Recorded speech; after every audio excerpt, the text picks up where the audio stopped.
Welcome back to the show, kids. You are tuned into Bear Mode, a podcast review of the Bear. I host so much stuff. I'm always afraid I'm going to say the wrong thing. It was a moment. I caught myself. It's fine. Everybody calm down. So thanks again for tuning in. Thanks for joining us. Thanks for subscribing and downloading and all that fun stuff. We hope you're ready for episode number 4. And if you've been keeping track, hopefully you have, you know that episode 4 is the halfway point of season 1. That's right. It's gone by just like that. It may have gone by a little bit longer than that for us, but for you, it's been nothing. So we hope you've enjoyed the ride. And again, thanks for tagging along. Gentlemen, it's a big episode, and we have to address the 800-pound gorilla in the room wearing the hoodie and the glasses. The birthday boy is here. Yeah. So, Joe, happy birthday to you, my friend. Thank you very much. It feels apt that in an episode that is celebrating a child's birthday, this child's birthday is also being celebrated. I was going to say, it's Joe's birthday. We're having a little barbecue. We're cooking some hot dogs. We've made an ecto cooler. There's no drugs in it. How many ecto coolers have you had so far, Joe? Just the one. Yeah. Just the one. This is an adult ecto cooler. Well, we're just getting started, kids. Everybody should know that. So, yeah, again, thanks everybody for tuning in. Episode 4 is, I'll say this before we get started here today, guys. Episode 4 is not quite as chaotic as what we have come to know so far from this show. And I think, Jay, I warned you from the outset that there's going to be insane chaos, but this show does allow you to take a beat and just breathe occasionally. So this one did do that. There's a little bit of chaos, but it's not so much that you're choked by the end of it. This was the first episode I've watched where I didn't feel like I was going to have an anxiety attack after. That's fair. Since we're already starting here with you, Jay, let's start with you here. What's your thoughts coming into episode 4? What do you think about this one overall? It definitely set the tone immediately that was going to be a lot more lighthearted than previous episodes. Obviously, with Richie fumbling with the giant hot dog trying to put a t-shirt on it. And then him and Carmen just having a play fight. But yeah, I feel like this is the episode where I'm starting to get Richie a bit. I found him quite endearing in this episode just because he was so funny. Nice. As opposed to just being a dickhead in the last 3. Well, I think we did warn you that your opinions would begin changing at some point, but it's impressive that already by number 4, you're reforming your opinion on this character. I'm sure I'll hate him again by the next episode. More than likely, yeah. Joe, what do you think coming into this one? This is one of my all-time favorite episodes because it's more character-driven. We find out how their world works. And also, it's legitimately got one of the funniest things I can imagine, drugging a load of children with Xanax at a party and no one realizing it. And everyone being fine with it as well. And I think it's that thing of the previous 3 episodes have been so intense and so heavily focused on this thing to just have even a moment of weird lightheartedness like this. Does feel like it's breathing space. It gives you time to decompress and think about it all. Also, you say you've come to grow Richie. What about Tina in this though? I thought she was an arse at the start of the episode. I kind of feel like she's shown a little bit more depth by the end of it. She had it all wrong all along. Mm-hmm. So, Tasty, let's throw it to you now. Are you on board with what the guys are saying? I mean, of course, you have already seen the show before, so you already knew what to expect on the rewatch. But what's your overall thoughts coming into this one? Yeah, I was really looking forward to getting back to this episode because again, the first time I watched it, I remember it being a highlight. It's I think it's what people would call a cozy episode. It's I mean, there's still a few big sort of quite emotional scenes. Especially relating to Michael and talking about him and the sort of the void is still there, but it's more it's less people avoiding it and more people sort of working, coming around it, coming around to it and sort of almost bonding over it. There's the scene, we'll get into it later, but the scenes with Cicero and Rick and Carmy, who went and they find common ground in the sort of shared experience of Michael's death, which is actually quite nice. Yeah, and there's also some really nice. I just want one thing I want to highlight because this is not going to. Jay and Joe, you'll understand this. The start of this episode is very Marks and Spencer advert. Yeah. So I get that. I can see that. We've got it. So the start of the episode where Marcus is looking at the donuts getting made, and you see all like the icing and like the chocolate and the toppings.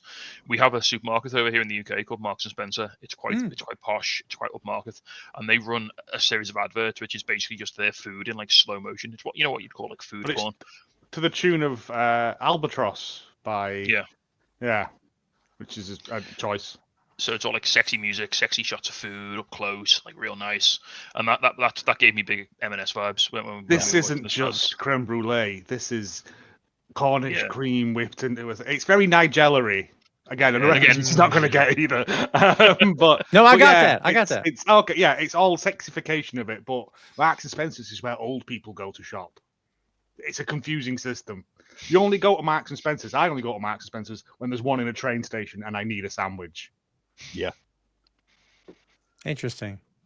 Well, again, we're talking about food, and I hate to be a broken record, but I have not eaten since this morning because I'm an idiot. And there's a lot of delicious cake in this episode. This episode in particular, if you've got a sweet tooth and you're a bit hungry, this is a bad one for you. It's a bad one. All my notes, I've got curse words in my notes, like "stop it, knock it off," So, well, kids, let's get to the point here, folks. Of everybody, of what you came here for today.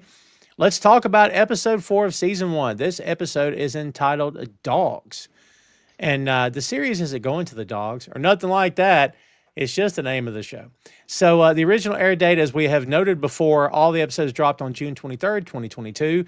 This one directed by Joanna Kalo. And this time the story written by Sophia Levitsky-Weitz. And again, as we said, 8 episodes in season 1. And just to catch you up, in case you're following along in real time, from episode 3, Carmy tried to impose order at the beef by introducing a strict French brigade system, assigning roles and handing out blue aprons. Richie mocked the change. Tina resisted. That's just to put it lightly. And Sydney found herself under pressure and even sabotage during prep. Meanwhile, Marcus was inspired by Carmy's fine dining past and started experimenting with pastries. And away from the chaos, Carmy leaned on Al-Anon and wrestled with grief for Michael, ending the day exhausted but determined to keep the kitchen moving forward. And as we go, kids, we will remind you of the cast members here and break it down for you scene by scene. This time, guys, the show does not start out with a dream or anything insanely chaotic. It's just 2 men and an inflatable hot dog in a parking lot. Which I do have dreams like that. Yes. And we don't want to leave out what we just previously mentioned as well, is that Marcus is staring in awe at the rows of donuts in a bakery window. Folks, you will gain a couple of pounds just watching this scene, I promise you. Isn't that the dream sequence, though? I thought that was real. No, it was like because Marcus' dream is that he wants to start making donuts there. Ah, there you go. Yeah, maybe so. Yeah, I just looking through the window because that's what I took it to. I know that's what I do whenever I look in the donut shop windows. Dream about eating all of them. Man, if you go to the seaside, you can watch them make the donuts in that big machine that does it all for you with the conveyor belt and that. Can you sit at the end like Homer? I no, not for long. No, you won't let you. Abraham's got the best quote about donuts in this episode too, man. It's freaking wonderful. It's wonderful. Yeah, he's definitely got a passion for this. We've talked about it from episode 1, really. And just a spoiler alert, kids, you're going to see this continue to play out, not just in season 1, but beyond. So we don't want to ruin it for you, but I don't think that's too spoilery. But yeah, it's been brewing since the beginning. But I really wanted to get to this, 2 grown men and an inflatable hot dog. So they are loading up the car to cater the birthday party for Cicero's son. Richie's trying to put a T-shirt on a blow-up hot dog for promotion. And they come to blows, as 2 grown men would do over an inflatable hot dog. That's him going, get it in the car. It won't fit. Yes. Why have you blown it up here? Thing is, who are they promoting to? Because it's a family barbecue. Yes. Doesn't matter. Great point. It's Richie's great idea, and he's going with it. That was the thing. And the best bit is when they pop it, I'll go and get the other one from. They've I'll got two of these inflatable. I'll get the spare one. Yeah. It's Carmy's face when he goes, "I'll get the spare." He's just like, "Oh, for fuck's sake, it's a spare." Carm's not having it because he reminds him that they're into Cicero for 300,000, and he talks about getting his legs broken. So Carmy has really embraced the gravity of this situation. Like Cicero is family, sort of, but also, as we have established, that guy's connected, which is scary at best, right? Like, and then Richie's like, I'll knock him out. Don't worry about it. Yeah, right. Okay, pal. Right. No problem. He mentions his associates and cohorts, and Carm's like, really? Name me one cohort. So good. So much. That's so good, man. Does he go like Timmy or something? Because you don't know Timothy, anyone. Yeah. This episode really felt like an episode of It's Always Sunny to me. Oh, yeah, I like give you that. It was the same. It was the same energy. It's got that chaotic energy all the way through it. Yeah. Yeah. And Carmy and Richie are just Mac and Charlie. That's awesome. I didn't know. I would not have made that comparison, but that's really good. I love how when they start wrestling and they fall on the hot dog, the Tina just comes out and says "Good morning" and then goes back in as if everything's fine. Another normal day in the car park of the beach. They're at it again. They're fighting over the fucking hot dog again. She's taking the bins out. And she's like, yeah, get back to work. Like, you know, it's whatever. It's great. One Fine Day by David Byrne and Brian Eno is playing during this montage. So it's really nice. We go inside the beef. It's not yet the Bear Kids. Stay tuned. But inside the beef, Marcus has prepared what looks like chocolate sin on a plate. Oh. It looks amazing. He takes a slice to Sydney and she loves it. And then he makes a comment as well that he's not doing bread anymore because they're buying the bread in. Oh, that's right. Well done. Gives me more free time. He's able to make dessert now, which is cool. And we have the bit with Sydney and Tina. And Tina is like, she didn't basically tell her. She tells her to fuck off. And Sydney can't get her words out. She's trying. And she's cutting her off. She calls Carm Jeff, as she's done since episode 1. Instead of chef, says, I only answer to Jeff in the system. Sydney tries to explain herself, and Tina is incredibly aggressive.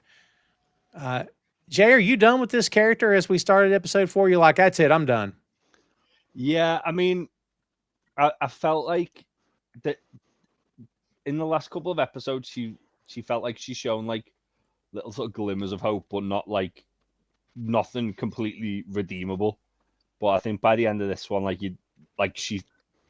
it reminded me a little bit of in Ted Lasso when like you see like Roy's when they're trying to win Roy over, and he's just like, and then there's that one little bit where he just warms to them, and it's like, all right, they've got him now.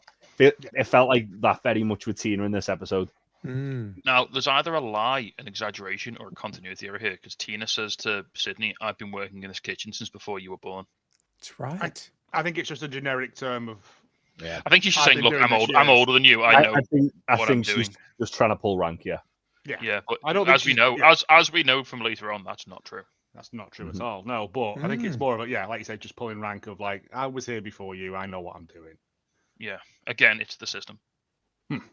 It's well done. It's the system, yeah. I mean, to be fair, though, I mean, you don't want to be like, but like, Sydney's complaint is, can you please bake these potatoes on a bed of salt? And it's like, well, that sounds a bit unnecessary, doesn't it? Sounds a bit fancy. Sounds a bit sort of... If that's what they want, that's what they get. To be fair, the potatoes looked banging. Like they put too much liquid in it. They aren't all wet. But I don't know. Come on, wet mashed potatoes. But it's more like a what does it call? Like a cream potato or like a sort of like a fondant. Yeah, but like a fondant. No. Yeah. Over here we call those mashed potatoes. Nah, it shouldn't be that wet. Nah. So a mashed potato in the UK has to like hold the weight of a pie. Yeah. Like okay, so you put your mash on the bite, and you put your pie on top, and the pie sits on top of the mash. I do like thicker mashed. Yeah, fluffy.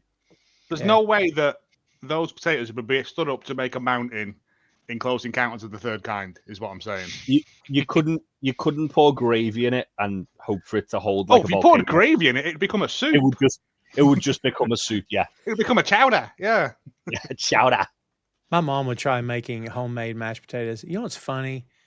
And my mom is not on the internet, so I'm not going to offend her. She would never know.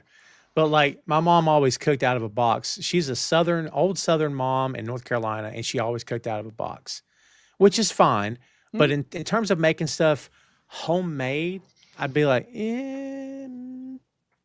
it's good, right? Instant Like mash, was it? Instant mashed potato, like no, smash, she would make her own mashed potatoes by hand, but they Right, were 'cause I was gonna always say- too soupy all the time. Instant like- mashed potato is the work of the devil. We have them. Tastes. Oh, they taste wrong. We used to get them We all the time have growing them? up. It's Smash. Yeah. Blech. Yeah. They peel them with their metal knives. Saving time, baby. I'm just saying. It's not.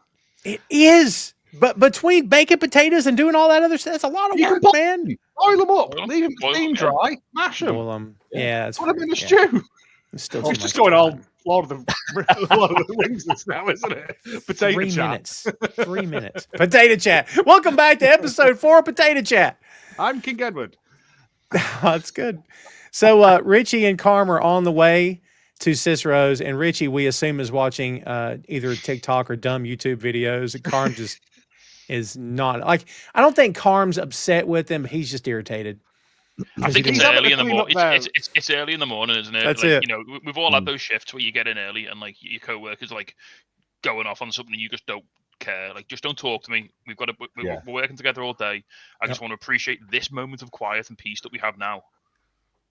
Before That's I go fair. to a But I screaming do children's party really all want day. to see that video that Richie was watching. Now I really want to see it. Right? Yeah. So it's like basically it sounds like some kid tries to beat up a nerd and the nerd just like annihilates him. I have seen Yeah. the one where the kid, like, he picks him up and like absolutely like power bombs this jock dude into the ground. I've seen that. It's Yeah, outside, and I think. Yeah, it's Yeah. in like a covered walkway bit in Yeah, it, yeah, yeah, still. yeah. Yeah, but absolutely just beats him into it. And everyone's like, ooh, yeah. But again, there's countless videos of that. But they're driving the wrong way anyway. Because Cicero's moved. That's right. Yeah, that's He right. now Yep. lives in Wilmette, which is the only That's thing I know is that where them two stalkers are from in Wayne's World. I'm from Cicero. I'm from Wilmette. Isn't it cool to be downtown? That's all the only frame of reference I have for that. But it's a real place. I totally forgot about that. Yeah. Willamette also gives it's not that Willamette, but Willamette also gives its name to a variety of American hops for use in beer. Oh. No, I don't think it's that Willamette. I think it's like up in like the Pacific Northwest, doesn't it? But There'll be a yeah. few. It won't there? probably will be.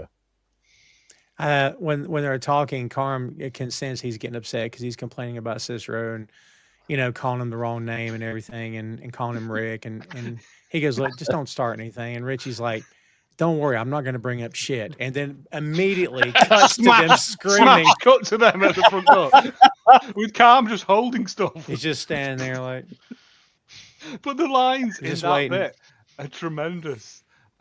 What is it he says? Oh, can you get me tickets to the Lion King? Oh, I'm Richie. And it's just like, you've had this argument 1,000 times before. Yes. So this all seems to stem from like some sort of job that Cicero asked Richie to do. I think Allegedly he was a asked Richie to do, super of like that a he didn't. building. that he didn't Mm. do. Yeah. And there was an overflowing toilet by the sounds of things, which he was supposed to take care of. Mhm. And there's a debate on whether or not Cicero called him and he didn't answer the phone, or Richie insists that he didn't call him, which we find out. Also, pick up a phone and call someone. Also, we'll never know how she fell down those stairs. That was awesome. Oh my god. This scene was the one where I was like, "Oh, Richie's the fucking best." He's so This is one of So those things. good. I'm so glad they didn't show like any of this happening, because in my head it will It's- never be as funny as it is Yeah. in my head. And the fact as well, Cicero for the whole episode passive aggressively calls Richie anything but Richie. Yeah, Like yeah. he starts here, just keeps Richards. calling him Rick, and then he calls him Richard at the end, and you can just see Richie's like, "Fuck off, fuck off."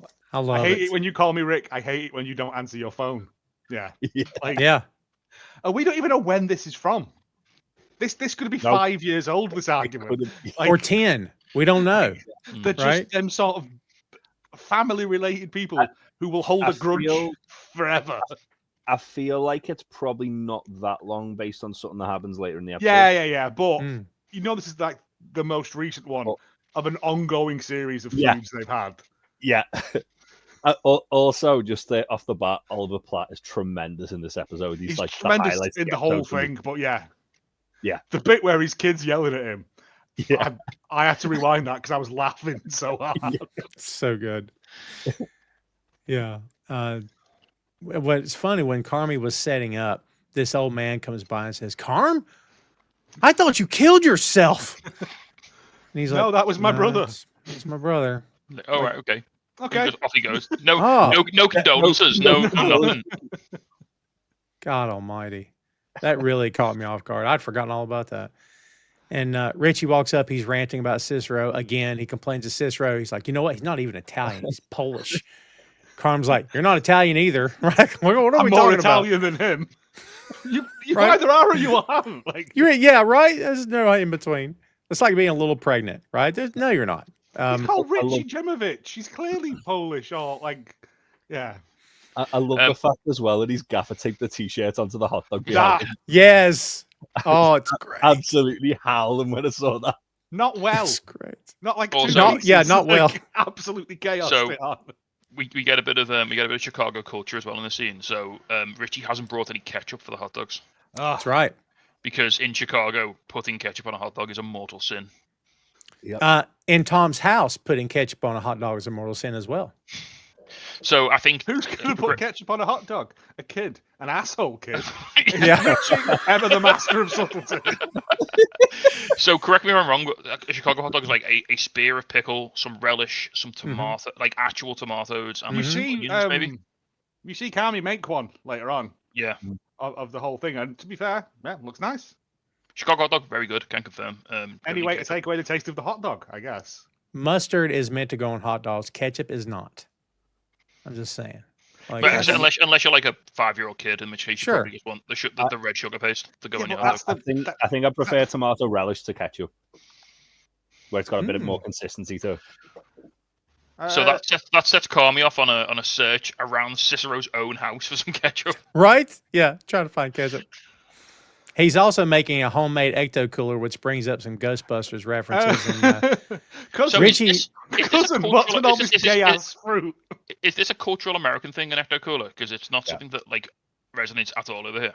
if it is, it's news to me. I didn't know that. It's referenced a lot in the Goldbergs, so it must have been an 80s drink, like Ghostbusters, real Ghostbusters, Yeah, that era. It And it was. must have been like an umbongo-y sort of. I have had one. It does taste kind of like umbongo. Is the for like the British people is the best way to describe it. It's like a mixed fruit drink, basically. It's kind of like high A tropical C. punch sort of thing. Yeah, like high Yeah. C over in America. I think it's so citrus like, based, isn't it? Yeah. it's like a citrus fruit punch. Delightful. We did have the ecto cooler juice boxes and stuff commercially sold, but in terms of having someone make it, no, I'd never had anything that was like. Oh "Here, no, I'll mix no, this but up." I don't think you Oh, can no, I get it think he's anymore. just- I think it's a throwback Just thing. made it for the Because I for the think at party, one hasn't point he makes think it his was- own Sprite as well. I think it was High C. Oh, you're bringing up a Mitch Hedberg joke where he's like, they say Sprite is lemon and lime, but I tried making it home. There's a lot more to it than More that. to it than that, yes. Anyway, But no, I it's, think as High he C walks made it. away to get the ketchup, It was Richie High just C. goes, "What's with all this gay ass fruit?" Like, Yeah, it's right? fruit, mate. Like, stop it. Homemade Lecticooler, motherfucker. Like, again, Yeah, as we talked about in previous episodes, there is this like alternative mode to Richie when he's not in the restaurant, where he's a little bit more chill, he's a little bit less macho, but he can't turn it all the way down, can he? He's No, got to no, be like, no. oh, I that's was just fruit. like, it's fruit. As soon as Carmy says on his note, the second he walks away, he's like, "Oh, that's pretty cool." It's like- There is a little I can't remember if it's this scene or a little bit later. There's a little prickle of like a throwback to a previous episode and something that's going to call forward later. Carmy just sort of has a little moment of panic when he sees Richie pull a bottle of pills out. this Yeah. is it. Yep. Oh, it's then as he's shopping the fruit to go into it, he goes, "What's that?" He goes, "Oh, I suffer from anxiety and stress." dread. And dread. That's Dread, it, yeah, and, which is- dread and anxiety. No, you can't get medically signed off with the- dread. The first thing Richie says when Carmy says like, "What the hell's going on with that?" He's like, "Oh, don't worry, it's prescription." Then Yeah. he bites it in half. Do you want one? So he's still prepared. Like, do you want half? Like he's handing out ecstasy tablets. Do you want to? I- Yeah, do you I- want to half this with me later? I think it's prescription in the way that he's got a friend who he like gives him. Oh, gives he's him got a friend with a not a real stolen. prescription. Is that what Timothy's for? Is that why Timothy exists? Yeah, one of his cohorts sorted him out with that. His cohort, yeah. Yeah, with a prescription pad that he swiped from a doctor's. Yeah, 100%. I mean, there's someone's name on the bottle, but It does actually say Richie's name on the bottle. oh, does it? Yeah. Nice. But he leaves it, doesn't he? Like next to the Ecto Cooler. Sure, that'll be fine. So just for anyone who's not aware, this is Xanax. It's like it's a US branded anti-anxiety medication, isn't it? Like a sort of depressant sort of thing. So it chills you out. yes. For sure. And I like how he looks at the Ecto Cooler and he says, "Rest in peace, Harold," which was a nod to Harold Ramis, the late great Harold Ramis. So that was nice. But I like how the camera when it panned down. Though. Yeah, we saw the jug and the camera went, "By the way, guys, here's the bottle." And you're like, "Uh-oh, why did it show me the bottle?" Well, because later, holy shit. So yeah, back to what we said earlier. If you put ketchup on a hot dog, you don't deserve to walk around. You should be in a high chair eating strained peas. I'm just saying. Telling you, chunky tomato relish. Fried onion. That's all you Fried, need. it's going to be fried fried onion and mustard for me. But But proper mustard, not that like, Frenchies mustard. That no, proper English mustard. Yellow mustard the way God intended. So Tom, you've got IKEA over there, right? Yeah. Yeah. Do you go to IKEA? Do they have the cafe there when you're at the checkout? The closest IKEA to me is in Charlotte. So Charlotte's an hour and some change from me. So I don't get down there too much for that. So in the UK anyway, they have like a little cafe next to when you finish buying your stuff, like as you're about to leave. Eventually managed to find your way out of the IKEA. They do. It's like Costco. They do like a hot dog for like less than £1. Wow. So you just grab one on the way out because you it's a 10-minute walk back to your car, so you need sustenance. Right. You've been lost in soft furnishings for 3 days. But they've got like a pale yellow like Swedish style mustard that they put on the hot dogs there, and oh my lord, it's fantastic. Oh wow. Next time you find cause to go to IKEA, treat yourself. I also bought some ketchup mustard, which is ketchup and mustard mixed together. It's quite nice. From Tracklements, a British company. We're not getting sponsored by them, but it's slightly tart. Sponsor Joe. Yeah, make it happen, Joe. Get on it. I spend enough with them, so. So back at the beef here, kids. Abraham is talking to Marcus, and this is where the great line, because Marcus has bought all these donuts. He's looking at them, and Abraham says, "One bite of a donut brings you joy, and 2 bites bring you sadness." Great quote. It is. Marcus says it was his favorite as a kid, but it wasn't just the taste. It was the bright colors, the texture, and everything, which he really gets into during the course of this episode. That's something else that kind of tells you guys that he's in this for real. Like, he's really exploring this mentally. Like, he's going other places down this journey of pastries and stuff. Can we also appreciate like how much he probably spent on all these donuts as well? Because he's got like 2 full trays of donuts here. He does. Yeah, but I imagine they're from a little bakery around the corner. But they reckon saying that they look fair. Yeah, mate. They're in River North. That's like the trendiest part of Chicago. It's like going to Camden Town and buying pastries. Oh no, don't do that. I can't afford it. We meet Chester for the first time. This is Marcus's roommate, played by Carmen Christopher. He's brought a book of swatches, like he's an interior designer. Sydney walks up. Sydney's a little bothered that he's there, which she should be. It's her kitchen, not his. And she tries to. Who are you? And he's like, "Oh, sorry. Everyone's fine with him being there. Like he pops in all the time." But at the same time, he's so incredibly awkward. He is so good. Awkward. He's brilliant in this because she goes to shake his hand. Oh, hello, and he just gives her like a weird non-committal hug. Yeah, he's so weird. Like he's a designer. What do you design? All of it. All of it. And they're just like, "All right, cool." That's so good. But then he immediately goes, "I'm going to go anyway because I have nothing else to say." Yeah. So another awkward hug, and he said, "Did he say I don't want to smell like Italian food? I'm a designer or something He's like I've that." got a meeting with a client and I don't want to smell like jardinier. Yeah. And the way he's Marcus's roommate, and he's dabbing him up and doing the bro handshake, and I'm like, "You're white. You could scale it down a little bit. Scale it down a little bit. You know what I mean? Some white people try way too hard." I think that's the thing. It's because he's Marcus's roommate. Yeah. Thinks it's okay. Like, Right. and Marcus is too polite to say, Yeah. maybe don't do that. You are the whitest man in the world. Yes, for sure. Oh, I love him. The more we come across him over the years, the more he just becomes. He's up there with Fack in terms of just brilliance. At the same time, this scene also shows like how into this Marcus is. Like, he couldn't have waited until he got home that night. Oh, he's got a proper folder of Pantone colour swatches. That's like all the colours in the world. He's like, I need these today in work right now. I can't wait till I get home at midnight like to look at them. No, I need to look at them now. Like he's got the inspiration. It's hit him, and he's like, right, I'm in this now. I've got to sort this. It's great. Yeah, it's really cool. He mentions doing a classic donut for the beef. He wants it to be perfect, like the plum that Carm told him about, which connects to a previous episode. She says, hey, if you're into it, I'm into it, which is really cool. Sydney checks on the guys at the sinks. She says that, what is it? No, she says like, yeah, it's a really difficult process to do well, and it's true. Requires a lot of equipment. And he goes, yeah, but that's something I really want to do. And she's like, okay, then if we're doing it, we're doing it. Like, she's 100%. She can see the change in him. Is this, or was it earlier where he gives her the taste of his cake?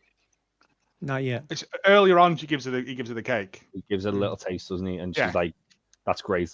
Yeah. Yeah. Well, she says, "Wow," and he's like, "Good wow," and she's like, "Oh yeah, it's good wow." Yeah. Yeah. Yeah. Really good. Oh, dude. Oh. Again, I'm trying to maintain and not go running away from this desk to find something to eat.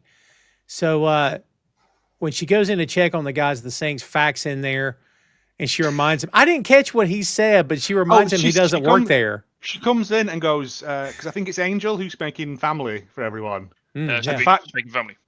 And Fact goes, can I stay for family? And she goes, you don't work here, Fact. And he goes, oh. Like, and it's every day they have that argument. You know they do. But then he stays there for the donuts because he makes sure he's there for the donuts. He's there for the cake later on because we get a great line of his as well. Yeah. Abraham tells her that she says, you're giving Marcus a lot of confidence. Well done. Tina hears this. And Sydney catches her looking at her, and then she looks away real quick, which sows the seeds for something later. We've got "Help Me, Rhonda" by the Beach Boys playing through this entire bit here. This is after Sydney and Tina have had the little running, isn't it? Well, when she disrespects her, for sure. Yeah. So like this, I feel like this is the first like bit where Tina's starting to like come around to Sydney, where she's obviously notices that. Still a bit like frosty towards her, but then like, yeah. I think she just sees how like happy Marcus is in his job at the moment, and she's like, maybe if I'm not such a horrible cow, I could have a bit of that as well. You know, I think she's starting to realize, hang on, respect's a two-way street here. I've got to. I think the main thing with Tina is that she thinks that Sydney's constantly trying to undermine her, whereas Sydney's trying to help her. Obviously this resolves itself at the end of the episode. So I think that's the specific. It's all insecurity, isn't it? It's all it's all. Because she said like last time a woman with a clipboard, you know. Never trust a woman with a clipboard. But she's still not quite. She thinks, oh yeah, she's coming for my job, or she's going to find somebody to oust me, or she's going to find somebody to make me redundant, or like make me not needed, or something like that. There's the bit where she's like, she's cutting the potatoes, and she's got like the kitchen towel in her hand, and Sydney like stops and goes, "Yeah, don't do that." And she's like, "No, I'm fine." And she's like, "No, but it's like a health and safety thing. We don't want you to do that." You can't do dirty dishcloth. Yeah, that's gross. Like, use the fucking knife. Like, don't use the dirty towel. No kidding. Marcus is sketching donuts during this bit too, which is really cool. That's how committed he is to this. So we go to the party. Richie is having a smoke. The camera cuts back and forth, kids, so bear with us. Richie's having a smoke, and we see the partially inflated hot dog behind him, which is cool. You can tell he tried to patch it. Back at the beef, Fact is talking to Marcus about the donuts. He tells Fact that he hasn't made any. He's thinking about the texture. Fact tells a story about going to Grandma's house and the cushion on top of the toilet. Well, he's got the donut like this. So no, but he's squishing it. And I think he's misunderstood like texture of like mouthfeel as opposed to just rubbing it on your how it feels when you crush it in your hand. Yeah. But no, He's it's like, that thing of, the texture of this is great as he like squishes it in his fist, and it's just like it's the thing that old people have when they have like them padded toilet seats on, and it smells like what was it? It smells like potpourri, but also Potpourri. like grandma. Also like grandma. That's wonderful. He only gets 4 lines in this episode, but they all are great. They're They're brilliant. great. Yeah. The party is chaos. We knew we'd get some chaos at some point. We didn't say the episode was completely chaos free, kids. The people at the party aren't awesome. One of the guys asked Carm after he finds out he works in a restaurant what it feels like to be a loser. I'm like, you kind of suck, dude. What the hell is wrong with you? Right? I think all Cicero's kids' parents are giant assholes. Yes. They're all I don't think they're actual friends. They're like business associates. Yeah. And they'll have known Richie coming up and Carm coming up. Well, they're all And just it's just, grafters, aren't they? "Hey, I'm busting your balls," but it's like These are it's quite guys who within hurtful. these are guys who within 5 minutes of meeting you will ask you what your salary is. Yeah. Right. Right. Yeah, that's there you go. One nice thing is obviously Pete shows up and instantly is like, no, you don't understand. He worked in like the best restaurant in the world. Like he was like literally the best restaurant in the world. Like Great. people write about that. And Yeah, and that shuts he's everyone not up. a But then Pete kind of walks it back and well, according to Ether. According to Eater. Also, Yeah. what is he wearing? It's like a sleeveless, like I don't know what it is. It's like a gillette, but it's weird. it's like the whitest dad costume you could find. Yeah, It it's got is. like a button-up shirt underneath it, but also this training top with no sleeves. And like Cicero hates Pete. Oh my God, he hates him. Everyone fucking hates Pete. Everyone I hates- love Pete, and Pete Oh, knows Pete's everyone great. hates him. Oh, But Pete's he's brilliant, but Cicero's unrelenting. like instantly like he's gonna call the cops on us. Well, But that's, then this is but their then Richie- bonding. But yeah, Richie and Cicero bond over their like shared hatred of Pete, which is That's kind of funny. wonderful. I forgot. Yeah. Yeah, because that Sugar's whole not there scene because she's actually- working late, and it turns out that's a lie. She just doesn't want to be there. Yeah. So, I think there's an implication, isn't it, that like maybe not all of Cicero's business investments are on the level. Yeah. And Fair. he might be a little concerned that Pete is a bit of a Boy Scout who might like report something to someone. well, he tells him because Richie's at the table and he comes in. He's like, I'm not here to fight. I just got to get some quiet. And they're complaining about Pete. Cicero says, he always looks like he's about to call the cops on us. Yeah. You know what I mean? Oh no, like a fucking narc. Cicero has had dealings because like otherwise Carmy wouldn't be like he might break my legs. Like normal Right. businessmen don't do that. No. Like, Yeah. Yeah, I'm assuming he's laundered money for people and stuff. Like Yeah. There's that bit as well where like during that bit where the fella comes to the table and they both stop talking, and then he's just like Richard, and then Cicero's like looks at Richie as if to say, "Oh, you hate that even more than Rick." It's great. He's like, yeah, man, how's it going? He's barely talking to him. Phil was the guy's name. yeah, he just comes up, picks a hot dog up, and then bye, and just goes. He's just Richie doesn't like anyone. And then we get the resolution to the argument. Yes. Did Yeah. Richie answer the phone, or did Richie not pick up the phone?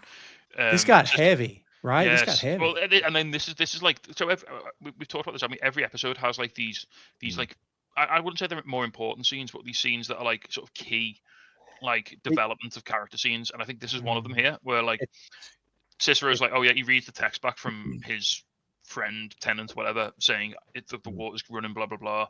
I called Rick. Again, even so, Cicero not only calls Richie Rick, he's also told other people to call him that he's called Rick, which is great. And then he reads the number out that the person said that they rang, and Richie's like, "No, that ain't my number.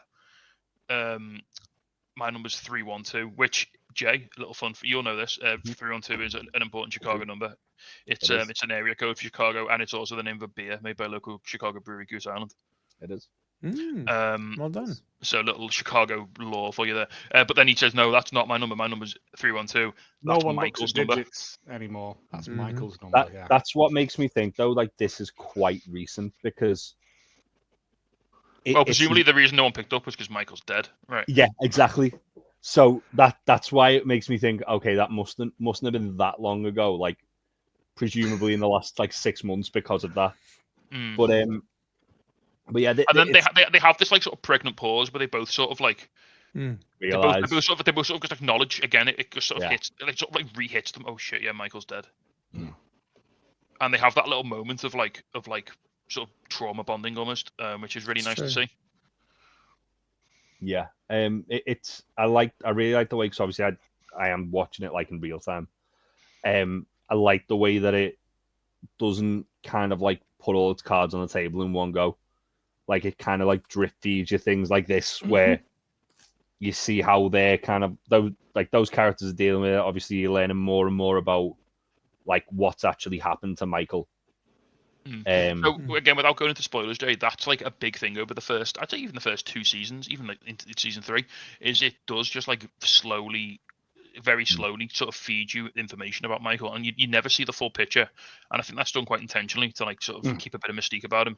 But it's really great the way, like you say, the way they do that. And I don't know, also... as someone who's watching it for the first time, does that sort of string you along a bit more, make you more like inclined to want to watch more, to find out more? Or yeah, so it reminds me quite a lot of the way Sons of Anarchy did it with Jax's dad, where you'd find out bits about him throughout the show, and then like you kind of got like the last sort of like pieces of the puzzle like going into the final season, and it kind of like feels like that. Like I feel like with what you're saying about they never fully reveal everything. I feel like they will eventually reveal that, but it'll probably be near the ending of the show.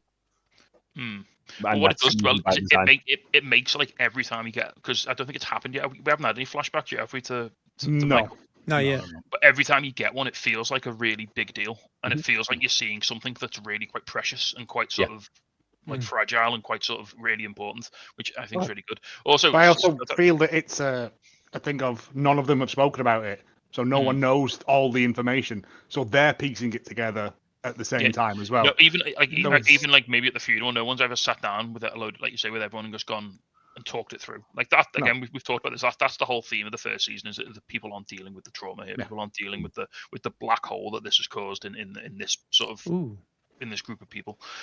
Shout out, Jay, lovely Sons of Anarchy reference. I just want to say, it's a little off topic. Watched Gladiator last night, and that has a very young Tommy Flanagan in it. It if does. You remember. It does. And I don't like young, long-haired Tommy Flanagan. Do you remember a show called Ultimate Force, which also has Tommy Flanagan and even younger Tommy Flanagan?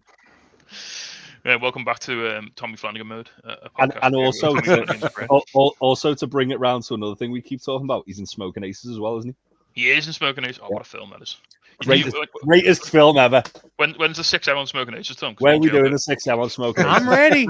I'm ready anytime, baby. 6M's open for business. Let's book that in after this. Absolutely. Not Smoking Aces 2, though. Never Smoking Aces 2. Never? Oh, it's a terrible film. I like how this scene ends with Cicero just says, "That kid, man," and Richie just goes, "That kid," and they just cut from that because they're still not dealing with it. They're not talking about it.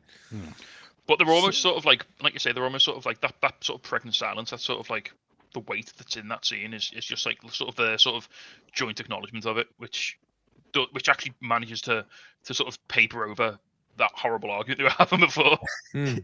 I think that's the thing, though. Like a lot of like these characters feel as if they're kind of approaching the grief in different ways. Like it feels like Cicero and Richie are both sort of like just burying their head in the sand, and then when they both kind of have that sort of like hitting the moment and like the needle drop moment, it's like oh yeah, okay. Well, Cicero and Richie, they're both very proud guys, aren't they? They're both very sort of masculine, alpha, businessmen, got to be successful, got to be this, can't be shown to be weak or upset or sad, or God forbid they ever cry, you know. Both definitely Italian. Yeah. Polish. Yeah, it's Polish. Yeah, for sure. And yeah. So we've got a little bit, well, the bit coming up here is with the Ecto Cooler where we get the realization. But before that, we get Tina taking potatoes out of the oven. This was the part you guys mentioned earlier. Sydney's trying to help. She's still not having it. Marcus is working on a cake, and he is completely in the zone. You can't talk to this guy. He is in the zone at this point into what he's doing. But back at the party, Cicero is telling a story. They're all laughing, and Pete walks up, and it's immediate buzzkill. This poor guy. So again, it's like another jump cut to like Carmy, Richie, and Cicero of like, it's like the ice has been broken now. It's like all the He's back together. Yeah. Yeah, it's like they're just reminiscing now on the good times, aren't they? They're just like, you know, they're lost in like a Both of them in story. different ambulances, going somewhere, and it's one of them stories that you hold in court in a pub, innit? And like it's one, yeah. But they're laughing and joking, and then Pete shows up and it shuts down immediately, and he's like, Immediately. Ecto Cooler, Ghostbuster, and he's trying his hardest, and he's not. And he's doing the little proton pack thing.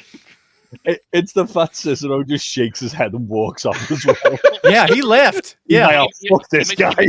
He makes a comment like, so Pete wasn't invited. He just like dropped the gift off and didn't leave. And I've got this fucker in my house. Yeah. He's flaky and he hasn't got a weird. kid at the party. Like, he doesn't need to be there. Oh, it's great. He's great. I love that we get the shot. Suddenly the camera looks and the kids are passed out on the grass. Yeah. It's not normal. So it must be nap time. And they just go back to talking. You guys realize during the course of this, chaos in the background, and then little by slowly the noise just starts disappearing because everyone's passing out, and you're like the bit where all the kids are opening up Cicero's kids' presents. Yes, these kids are wild. Like, and Cicero screams to his wife, "Can you get in here? Because this is fucking horrible." It's great. And he shouted at the kids like, "You're not supposed to open other people's stuff. What's wrong with you?" But they're all just yeah. They're on homemade Ecto Coolers and no ketchup. Yeah. I did that as a 6 or 7 year old one year at my aunt's house in another town. I decided to go in before everybody else and open up the presents from underneath the tree and just open everybody's presents. And for 10 years of my stupid life, I had to hear this story. And at some point, I'm like, it stopped being funny 8 years ago, everybody. I was this big. Why are we still talking about this? Because it's the shit that happened in my family 20 years ago that people still get ripped for. Like, you know. Right? Yeah. Oh, dude. Yeah. It just brought back bad memories. God, now I'm like, don't talk to me, right? Pete is awesome because in the midst of this, you know, Carm's not having it. Carm's not even having it, trying to talk to him. He's like, you know, Pete just sounds like a good dude for real. He puts over Carm for pursuing his dream. He says Sugar's proud of him too. He's like, yeah. And he's like, yeah. And he said, you know, Sugar's pissed at you too. And he's like, I owe her a call. And Pete says, you owe her like 50 calls. I'm like, bravo. I love this guy. Do you know what I mean? Sorry, I've just remembered as well something else that Cicero does to fuck with Richie, where he comes over and he just puts a bottle of ketchup down on the table. It's like, it looks like you're running low on ketchup there. Oh, it's good. Well, we know that Carm has been avoiding his sister because he's, again, no one's dealing with any of this. But yeah, that's when we realized that Richie's empty Xanax bottle was in the punch. Carm says, you notice when Carm tells Cicero, he goes, we accidentally spilled it? Yeah. Well, we did it. What's funny as well is the way they set it up. So they keep showing the kids like lying, like it's really sinister the way they're like lying on the floor. Again, this is why it reminds me like Town, yeah. This is why it reminds me of like an It's Always Sunny episode because it's really darkly funny. Well, Carm leads with "Please don't kill me." Right. Yeah. It's when Pete's talking, he's like, I'm getting tired. Is that normal? Yeah. Oh, and you can see it's affecting him. Yeah, his eyes are going. You started to slur his words a bit. And he's like, I have to go and sit down. But then Cicero's just like, oh no, I actually quite like this. It's nice and quiet. And he's like, they're not dead, are they? That's the thing as well. Like, that shows you that Cicero's like a really fucking dodgy guy. The fact he's like, oh yeah, you've drugged the kids. It's fine. Yeah. Well, the drugs are not dead. Yeah, to be fair, if you offered anybody who was hosting a kid's birthday party like 2 hours of the kids all being asleep, they grab that with both hands, I think. Cicero says, are they fucking dead? Comes out, I think they're just sleeping. I'm kind of into it. Keep up the good work of killing it. He just walks off. I love how Cobb's like, I think they're asleep. Yeah, right? No one's been to check. It's just kids laying in twisted piles on the floor. You know, during my first cake all up their arm. During the original run, when I first watched this episode, I thought, this is FX. Is this show going to get dark? Like, is it getting dark? And I didn't know. Like, not in that way, but yes. Right? Yeah. Back at the restaurant, Tina realizes she's fucked up and overcooked the sauce. She dumps it out, And when she comes back, there's already a new pot going on the stove. Yeah, so And- she's having trouble with potatoes. She can't. I think Can't maybe get she's through the because ricer. Sydney said something about not having the heat too high That's right. earlier. So maybe she's over roasted the potatoes, so they're real tough. So she's like real struggling to rice them, and then she's boiled the milk, which is you don't boil your milk. So she don't, and then she just dumps. Angel's just there doing the dishes, and she just throws a pot of milk in the sink. Pan of boiling hot milk. So this is a callback to is it the previous episode or the one before, where Tina's done that to Sydney. What turned it up? Yeah, but Yeah. So Sydney's done, and also moving a pot with like a stuffing, like hiding a pot. So yeah, but I think it's it's basically because she took her eye off the ball. She's that busy. Tina's that busy focusing on other things that she's not doing her job properly. It feels like Sydney's almost giving her a taste of her own medicine, but in like not in a malicious way, in a way that to kind of go, look, you've done this to me. It's a two-way street. We need to work as a team, sort of thing. So no, you're not reading this as like Sydney turned the heater boy. No, No. I thought she moved she switched the pans on. No. So the way I read it is just Tina just was too big. Tina's just fucked up. Like she's overcooked the potatoes. She can't get through the things. She's not looking at that because she was spending longer and more effort trying to roast potatoes. She wasn't watching the milk, and milk's court. So actually, it's what Sydney's done is the reverse of what Tina's done. So Sydney got fucked up by Tina fucking with her stuff, but what Sydney's then done is fixed it for Tina. Yeah. Yep. Because I haven't got time. That's She's got time to mess about. Yeah, she's refreshed the pan, and then she sort of brush it off. She's like, Tina's like, "What'd you do that for?" And instead of Sydney going, "No, it's the nice thing to do," she's like, "Oh no, because we can't afford to fall behind." That's great. So she sort of like shows her that she's helping, but she doesn't outwardly say it. Yeah. There's still that little bit of little wall that she can't quite break down. She's establishing that like there's obviously they're a team at the end of the day. Like if one person's struggling and you're able to like take yourself away from your area and help, you do, don't you? Yeah. When working in like a bar or like a restaurant, like someone's got a big drinks order and you're not serving anyone. There's no one waiting to be served. You jump on and you do half the order, don't you? So it's like same sort of like premise. Same thing. And Sydney goes, "You're welcome, chef," because of course Tina doesn't thank her for any of this. And Cicero's Carm sees a pic of Cicero and Carm's dad. It took me a half second. I'm like, it's his dad. Like it took me a half second to realize who was in the picture with him. They don't ever explicitly say it. It's just obviously heavily implied. Yeah. But there's a great bit while Carm's sweeping the table and they're talking at this. If you look at the dining room table, there's just a lot of passed out kids at that table as well. Like they're just all over the house, just dropped. It's one of them, and like we won't phone their parents until like the very last second to go and get their kids because I fucking hope they wake up first. Yeah. Jesus. Yeah. They got tired. That's all that happened. Yeah. They played too hard. They were running around all day. Yeah. They just knackered. Yeah. He asked Carm if he said, "Do you miss him?" He's like, "I didn't know him enough to miss him." Cicero's like, "I miss him sometimes. You know, we were close in age, same kind of problems, a lot to talk about." Carm asked him when was the last time he talked to him. He said about 20 years ago they had a falling out. He insisted on doing dumb shit all the time. He wanted to be a broker, then a defensive coordinator, then a restaurateur. And he says he really stuck your mom with that place. And Carm says, "I like it there. And it's probably why, he wants to fix it." And he's like, he knows Cicero still wants to buy it, but Cicero doesn't feel like he's pushing that right now. But he does say to him, though, "Look, there's a chance you might not be able to do this." That's right. Yeah. Even Cicero can like again, there's this theme, isn't it, that's come back around of this restaurant being like a millstone around people's necks. And he's like, Cicero's like, "Look, this might be real hard, and you might not be able to do it." So is that him establishing that it was his dad that founded it, not Michael?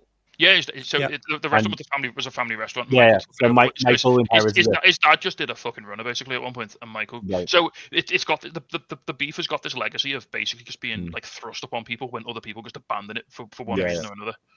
Okay, and with that as well, like so, Cicero mentions I've not spoken to him for 20 years, but they kind of allude that he might still be alive. Oh yeah, right. He is. Yeah, he absolutely is. Yeah, he basically just did a runner. Like he was just a fly by night, wasn't he? His dad. He was a bit of a bum. Okay. Because I think don't Sugar and Carmy speak about him at one point or they say something about how he was shit basically or something like that. And there's something in there. Maybe, yeah. When Cicero tells him about the dream's interesting. He's like, me and your dad were in an SUV going really fast. The little kid runs out on the road, and they stop just in time to not hit the kid. But Carm's dad goes through the windshield, but never lands. He wasn't wearing a seatbelt. He wouldn't wear a seatbelt. Right? So, like, he just never lands. And what did the kid do? No, he just waved at him as he flew away. Just waved at him. Yeah. I don't quite know what that's alluding to. Is it something to do with? Is it something to do with Carm's dad abandoning his family? Is it something to do with him fleeing responsibilities? Is it something to do with? Yeah, there's probably something about that in there, isn't there? But the thing is, with him going through the windscreen would imply it's damaged him, and that's why he has to go. Which is why I think that the beef itself is a cursed place, because nothing good comes from being there. I don't know. It's dream. I've read books on interpreting dreams, and it's all nonsense. Well, because what the interpretation may mean for you may not mean to the other guy that they had the same dream. It could be two different interpretations, right? No, yeah. If your teeth are falling out, that means you're anxious about something. Well, obviously, my teeth are falling out. Yeah. But I took it as because it's a child that causes the incident in the dream. So is this like a sort of he wasn't able to be a father? Because again, he says he left when Carmy was really young, so he never really was a dad to him. Did he just like see the family and was like, this is too much off it? Because he sounds like a bit of a wheeler dealer, doesn't he? A bit of a rogue, you know. There'll be another family somewhere now. Yeah. Yes, for sure. Yeah. Back at he probably wasn't quite ready, was he? Because this was like 30 years ago, and like, it's true. Which, by the way, kids, we ain't making excuses. It's if you man up out if you're there. A dad, step up if you're a dad. Yeah. Right. Jesus, man up. Jeez. At the beef, Tina's tasting her potatoes, and she is not happy. She takes them to Sid, and she's like, go ahead, get over with. Tell me they're shit. Sid tastes them, and she's like, the face she's making, it's like, oh, they're great. Well, she doesn't. She goes, they're fine. All right, move on to the next thing. We've got other stuff to do. I thought it was great. I thought she reacted like, oh, these are good. You know what I mean? Potatoes. But no, I think it was more the fact of just like, I've read it as more of an off the cuff. Yeah, they're fine. Like, that's what you should be doing. She says, thanks. Why has it took you so long? I don't know. I think, like, I feel like there is positive reinforcement here. So Sydney, that's 100% what it is. She's like, oh no, yeah, they're good. But I'm not going to pat you on the back for it. But Tina's almost like in shock because she's going there expecting an argument. Yeah, and like she's like, Tina's expecting it to say the shit do them again. And when Sydney's like, no, they're good, they're great, they're what they need to be. They're potatoes. You've done your job. Well but done. Again, it's what we're seeing now with Sydney to Tina is what we saw a few episodes ago with Carmy to Marcus and Sydney to Marcus. It's like just giving someone that little bit of confidence, that little bit of like positive reassurance. Like Tina's, like you say, she's been on a knife edge this entire time. She's been really insecure. Yeah. She's been like really scared about her job. She probably had like some self-confidence issues. She probably doesn't think that she's good enough to step up in this way. And then all of a sudden, Sydney's gone, oh, no, you've nailed that. Yeah, that's great. Yeah. And then she's like, oh shit, maybe I'm not in danger here. Maybe I do belong here. Maybe, I can make this work. And suddenly, out of the blue, she turns to Sid and says, thank you, chef. Like she corrects herself. But it's when she walks back and it goes from scowly face to a slight smile. And I'm like, there you go. She's on board. They've got her. Jay, did you feel like she was turning the corner here, or maybe the beginning of it? Yeah, I think because obviously she was stressed out about like everything. You could see like she needed help and was too stubborn to ask. And then that little olive branch from Sydney earlier, and then the positive reinforcement. I think that's exactly what she needed to just kind of like get on board with everything. And you can see as well later on when they do the family meal, like it ends on her obviously by design because you can see she's kind of reflecting on that as well. Yeah. Before we get to the family meal, can we all just reflect as well? Is it a coincidence that without Richie and Carmy here, everything's so much more harmonious? I think there's a point to be made with that. Well, meanwhile, Richie and Carmy are at a kid's birthday party drugging the children. Yeah. The chaos follows those two when they're together, man. It's not just Richie. Almost like it's Richie and Carmy that are the issue. You said it. I mean, how else can you? Mainly Richie. Mainly Richie.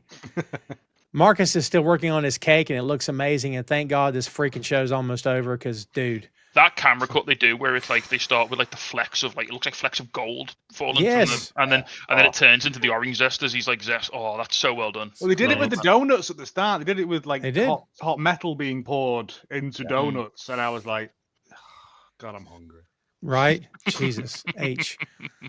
Cicero thanks Carmen and Richie, tells him nice work. Cicero hugs Carm, but then he just puts out his hand for Richie. He says, Richard. Goes to shake his hand. You got $2,000 knocked off your debt, so that leaves us now what? Like, and he's like, and $50 for shipping. Yeah, right. 298.5, I think he said. Yeah. They see Pete on the couch, and Cicero says, "Oh, what is it? Do you want to see something disgusting?" He says, "It's just so mysterious to me. He's sleeping just like a baby, and I just want to beat the living fucking crap out of him." And Richie's like, "Yeah," like he is agreeing with him. That poor Pete, man. I swear to God. I love the fact that Cicero's done that to both like laugh at him, but also like say, "Get him out my fucking house." Yeah. Yes. I don't think he asks, but there's a heavy implication that they should. I mean, it's your responsibility. He's basically said he's going to beat him up if he doesn't leave his house. So good.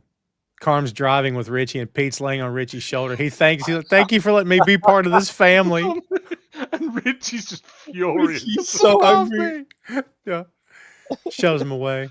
Again, Pete's just such a sweet guy, isn't he? Like I say, he just wants to be like part of the gang. He just wants to be like involved. But he's not grown up in that world, I don't think. He's grown up in a... No. He's been to college. He was in a fraternity. That sort of thing. He's into sailing, probably. Like, that sort of person. He's been the regatta. Yeah. Whereas Pete was... all Richie and Carmy's friends are scumbags off the streets. Pete was raised by two loving parents who are still together, and no one ever yelled in his home.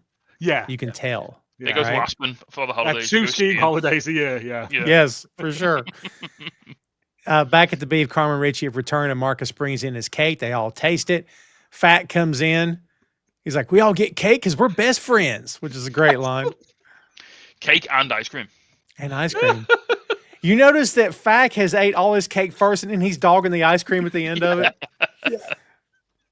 Carm looks. He takes a bite, looks at. He's Marcus, and that's all he does. And he points back at him because he knows what that means. So Marcus is doing great work.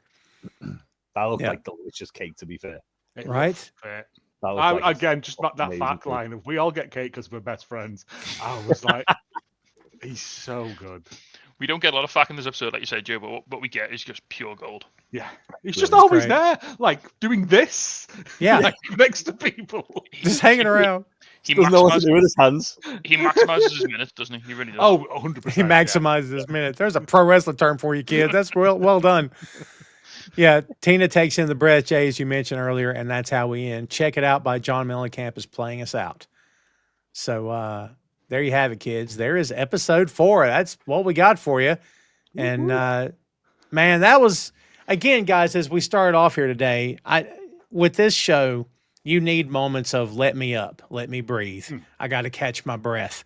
This episode, I don't remember what happens in number 5, but I'll bet number 5 is balls to the wall again, if I had to guess. But I can't remember.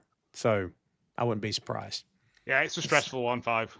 Is it? I was going to say, I fully expect more white hairs in my beard after number 5. Well, I had none of this till we started. And then again, it's the Ted Lasso thing of, though. There were emotionally heavy episodes, and then there was just silly nonsense episodes. And it can't rain all the time on you. It's like with Ted Lasso, the way you've got the Man City episode followed by Beard's Night Out, because you need some fucking relief from that like bombshell that dropped on you. Big time. Yeah. You need some antics to break that up. Yeah, well done. There you have it, kids. Episode 4, Dogs, is in the can and ready to go. And we're going to be moving on to episode 5 after this, and in the home stretch of season 1. And I'm not looking forward to the season ending, but I'm anticipating us moving through the series and, doing the work that we do on this end. And hopefully you guys and gals out there are enjoying the ride. And again, thank you as always for listening and watching and all that good stuff. Before we get out of here, Tasty, let's start with you this time. What's your final thoughts on this episode? I mean, I think as we said, it's a bit of a breather. of an episode. A little. There's no like immediate crisis going on here, except for maybe killing some kids, but. Yeah. But we still get some real nice little. Like again, I think we've said a lot. The show sort of really sings when it does the quiet little character moments, and we have a few here with Cicero and Richie, and then later with Cicero and Carmy, which I think is a real pivotal scene when they talk about Carmy's dad and the sort of the legacy of the beef and like that sort of the weight that it's put on the family. Yeah, it's really, really. I said at the start of the show, this is the one I was looking forward to, and yeah, it's one of my favorite episodes. This one, yeah. Joe, what do you got? Yeah, it wasn't until Jay pointed it out, but this is, the B plot of this episode is, and It's Always Sunny in Philadelphia plot. Because it's just hijinks. But again, it's those bits of finding out a little bits more information, finding out a bit more about Cicero, but also I just legitimately think it's one of the, for a program that has its funny moments in it, but it's more of a drama comedy, this one is just fun. Because it's just no one's screaming at each other. And you get, oh yeah, we are mates, we are brothers, well, cousins. Well, not even cousins.